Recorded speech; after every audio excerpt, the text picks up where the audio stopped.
The Lord be with you. and with your spirit. A reading from the Holy Gospel according to John.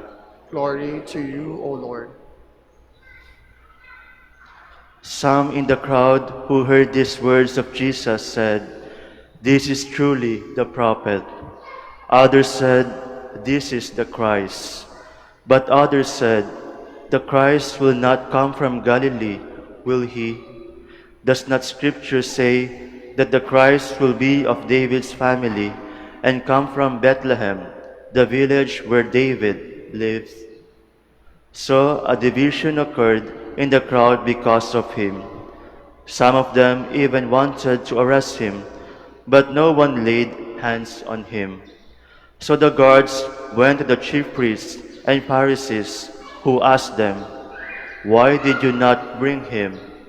The guards answered, "Never before has anyone spoken like this man." So the Pharisees answered them, "Have you also been deceived? Have any of the authorities or the Pharisees believed in him? But this crowd, which does not know the law, is accursed." Nicodemus, one of their members who had come to him earlier, said to them, "Does our law condemn a man before it first hears him and finds out what he is doing?" They answered and said to him, "You are not from Galilee also, are you? Look and see that no prophet arises from Galilee." Then each went to his own house. The Gospel of the Lord. Praise to you, Lord Jesus Christ. Please be seated.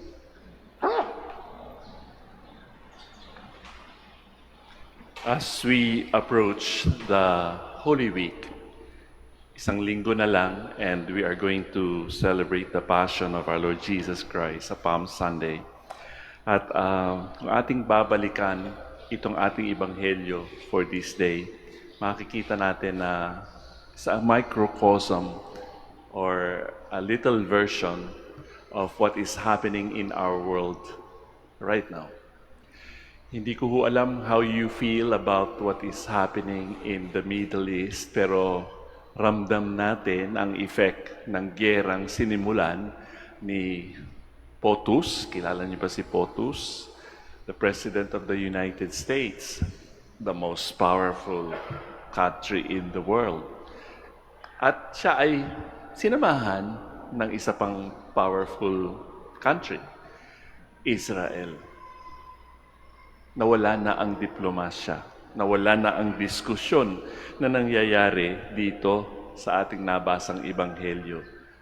There was division all over the place, di ba? Tungkol sa authority, tungkol sa origins ng ating Panginoon. And in the end, you might be surprised bakit natapos ang Ebanghelyo sa mga katagang, "Then each went to his own house." Nagpuputukan, sumasabog dito, doon. Ang effect ng gyera sa Middle East, ramdam lahat natin. Kahit sa States, humihingi ngayon ng $200 billion si Trump sa Congress. Ganong kamahal ang kanyang ginawang gulo. At hindi niya alam kung paano tatapusin ang gulong ito. Walang gustong tumulong. Ang sabi ng Europe, "This is not our war." So abangan ang susunod na kabanata. Kagaya natin, kahit tayo galing sa ating mga pinanggalingan, yung 300 pilgrims, we will each go home to where we came from. Hindi yan isang bahay, hindi yan isang lugar. I think we also have to kind of make our own personal reflection about what is happening to us. Mabuti nga at meron tayong mga debosyon sa ating mga pinaniniwalaan. Tayo na andito kahit na mahal ang gasolina, galing pa kayo sa Tarlac. At yung iba, galing din sa malayong lugar. And yet we find ourselves in this place. A place of miracles.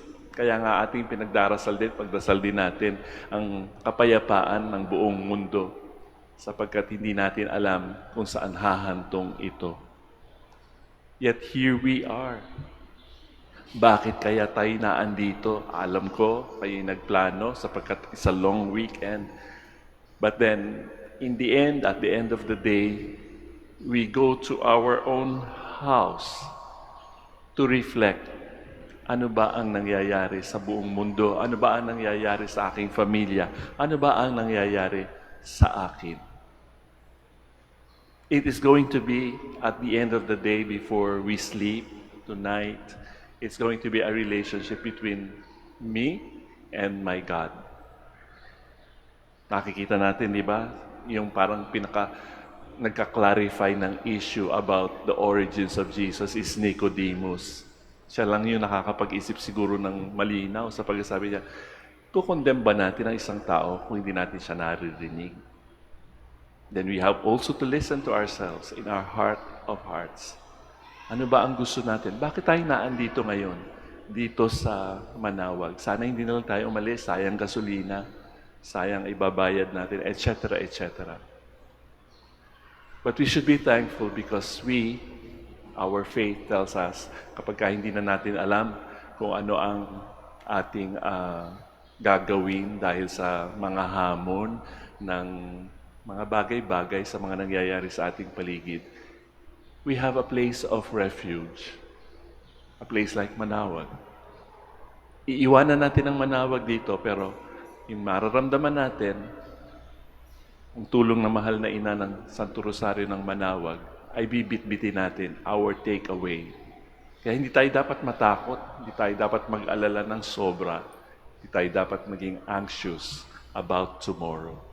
We have to be grateful for that fact that we are trying to strengthen by coming here our relationship with God. Papabayaan ba niya tayo? Hindi. So yung mga hindi sang-ayon sa ating mga opinion, sa ating mga points of view, gagayahin ba natin ang pinakamakapangyarihang bansa? Bomba agad, wala nang usapan. Ang usapan among ourselves. Pero hindi nakita ng mga taong ito that there is still one very powerful instrument, and that is when we communicate, when we maintain our relationship with a powerful God.